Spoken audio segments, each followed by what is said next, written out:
நம்ம எல்லாரும் இந்த வாரம் சால்ட் கம்மியாக உணவில் சேர்த்துக்கிறோன்ற சேலஞ்சில் இருக்கோம். 2 நாள் முடிக்கிறோம். ஸோ பெனிஃபிட்ஸ்லாம் தெரிஞ்சுக்க வேண்டிய டைம் இல்லையா? சொல்கிறேன், கேட்டுக்கோங்க. முக்கியமான 2-3 பெனிஃபிட்ஸ் இன்னைக்கு சொல்லிடுறேன். அதில் முதல் பெனிஃபிட் என்னன்னு கேட்டிங்கன்னா, நம்ம உப்பு கம்மியாக சாப்பிட்றதால ஒவ்வொரு அணுக்கள் உள்ளேயும் பார்த்தீங்கன்னா உப்போட மாலிக்யூல் உள்ளே போச்சுன்னா கூடவே தண்ணியோட மாலிக்யூலையும் சேர்த்து எடுத்துன்னு போகுமா. அதனால என்ன ஆகும், உப்பு நிறைய இருக்கு உடம்புலனா ஒவ்வொரு அணுக்கள் உள்ளேயும் பார்த்தீங்கன்னா தண்ணியும் போகும் உப்பும் போகும். ஸோ நிறைய உப்பு சாப்பிட்டோம்னா தண்ணி நிறைய சேர்ந்துக்கும். வாட்டர் ரிட்டன்ஷன் சொல்லுவோம் இல்லையா, ஒவ்வொரு அணுக்களோடையும் தண்ணி நிறைய சேர்ந்து வச்சுக்கும். அப்போ என்ன ஆகும், உடம்புல இருக்கிற எல்லா அணுக்கள்லையும் தண்ணி அதிகமாச்சுன்னா உடம்பே ஒரு வீக்கமாக தான் இருக்கும், கை கால் வீக்கமாக இருக்கும். அதனால என்ன ஆகும், ஃபுல் பாடியில் இருக்கிற வால்யூம் அதிகமாகும். வால்யூம்னா ஃப்ளூயிடோட வால்யூம், ரத்தத்தையும் சேர்த்து தான் சொல்கிறேன். அதனால என்ன ஆகும்னா, ஹார்ட் பாத்தீங்கன்னா பிளட்டை பம்ப் பண்ணும் போது அது அதிகமா ப்ரெஷர் கொடுத்து பம்ப் பண்ண வேண்டி இருக்கும் ஒவ்வொரு தடவையும். அதனால என்ன ஆகும்னா, அதோட ப்ரெஷர் எல்லாமே ரத்த குழாய் உள்ள ரிஃப்ளெக்ட் ஆகும். ஃபுல் உடம்புலயே ப்ரெஷரோட தான், அதிக ப்ரெஷரோட தான் ஹார்ட் பம்ப் பண்ணும் போது பிளட் எல்லாம் போயிட்டு இருக்கும். ஏன்னா ஆர்கன்ஸ்க்கெல்லாம் அந்த ப்ரெஷர்ல போகும்போது தான் ரத்த ஓட்டம் சீரா இருக்கும்.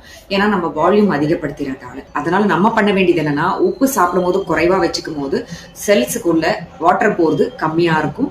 அதனால கை கால் வீக்கம் வராது, முகம் வீக்கம் வராது, இடுப்புல எல்லாம் தண்ணி கோக்காது, ப்ரெஷரோட ஹார்ட் பம்ப் பண்ண வேண்டிய அவசியம் இல்லை. அதனால பிபி வராம தடுக்க முடியும். ஸோ இதுதான் முதல் பெனிஃபிட். நம்ம உப்பு கம்மியா சாப்பிட்டா பிபி வராம தடுக்க முடியும், ஞாபகம் வச்சுக்கோங்க. அடுத்த ப்ராப்ளம் என்ன வராம தடுக்கலாம் உப்பு கம்மியா எடுத்தான்னு கேட்டீங்கன்னா, பிரெயின் ஸ்ட்ரோக் வராம காப்பாற்ற முடியும் உப்போட அளவு கம்மியா இருந்ததுன்னா உணவுல. எப்படின்னு கேட்டீங்கன்னா, இதே பேசிக் பிரின்சிபல் தான். ஹை ப்ரெஷரோட ஹார்ட் பம்ப் பண்ணும்போது எல்லா ரத்த குழாயிலையும் பாத்தீங்கன்னா ரத்தத்தோட வேகம் அதிகமாக தான் போகும். ஸோ நிறைய ப்ரெஷர்ல போச்சுன்னா சின்ன சின்ன பிளட் வெசல்ஸ் எல்லாம் ரப்சர் ஆகும், ப்ளீடிங் ஆகும். அதனால பிரெயின்ல இருக்கிற ரத்த குழாய் எப்பயாவது ரப்சர் ஆகி, அதாவது வெடிச்சு செதறி ப்ரெஷரால, அதனால ரத்த ஓட்டம்லாம் தடப்பட்டு நின்று ப்ளீடிங்லாம் ஆச்சுன்னா தான் ஸ்ட்ரோக்லாம் வர ஆரம்பிக்கும். அதே தான் ஹார்ட்டுக்கும். ஹார்ட்ல உள்ள பாத்தீங்கன்னா கொரோனரி ஆர்டரிஸ்ன்னு சொல்லுவோம் இல்லையா, ரத்த குழாய் உள்ள பிளாக்ஸ் எல்லாம் தங்கியிருக்கும். டெபாசிட்ஸ்லாம் எல்லாருக்குமே வயசாக உள்ள படிய ஆரம்பிக்கும். அதிக ப்ரெஷரோட ரத்தம் போகும்போது பிளாக் ரப்சர் ஆச்சுன்னா ஹார்ட் அட்டாக் வர காரணமாயிடும். ஸோ அதனால உப்பு கம்மியா சாப்பிட்றதால பிபி மட்டும் கண்ட்ரோலா இருக்காது, ஸ்ட்ரோக் வராம பாத்துக்க முடியும், ஹார்ட் அட்டாக் வராம பாத்துக்க முடியும், கிட்னியில போற ரத்த குழாயோட நேரோயிங்லாம் இல்லாம பாத்துக்க முடியும். அதனால அதுக்கு போற ரத்த சப்ளையும் நல்லபடியா போகும். ஸோ இதுதான் மெயின் பெனிஃபிட்ஸ் நம்ம சால்ட்டை குறைவா உணவுல எடுத்துக்கும் போது.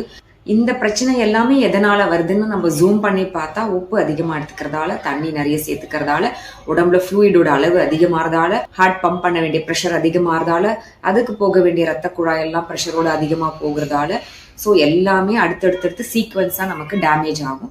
ஸோ தயவு செய்து உப்போட அளவை குறைக்க ஆரம்பிங்க. ரெக்கமெண்டட் அலவன்ஸ்னு பார்த்தீங்கன்னா 5 மில்லிகிராம் தான் ஒரு நாளைக்கு. அது ரொம்ப கஷ்டம், ஆனால் அந்த அளவுக்குள்ள நம்ம சாப்பிட்டு முடிக்கிறது. பட் ட்ரை பண்ணி கொஞ்சம் கொஞ்சமா ஸ்டெப் பை ஸ்டெப்பாக குறைப்போம். அதுக்காக தான் இந்த சேலஞ்ச். பண்ணி முடிங்க. இன்னும் 2 நாள்ல நான் இன்னும் நிறைய பெனிஃபிட்ஸோட உங்களெல்லாம் பார்க்குறேன். Okay, all the best.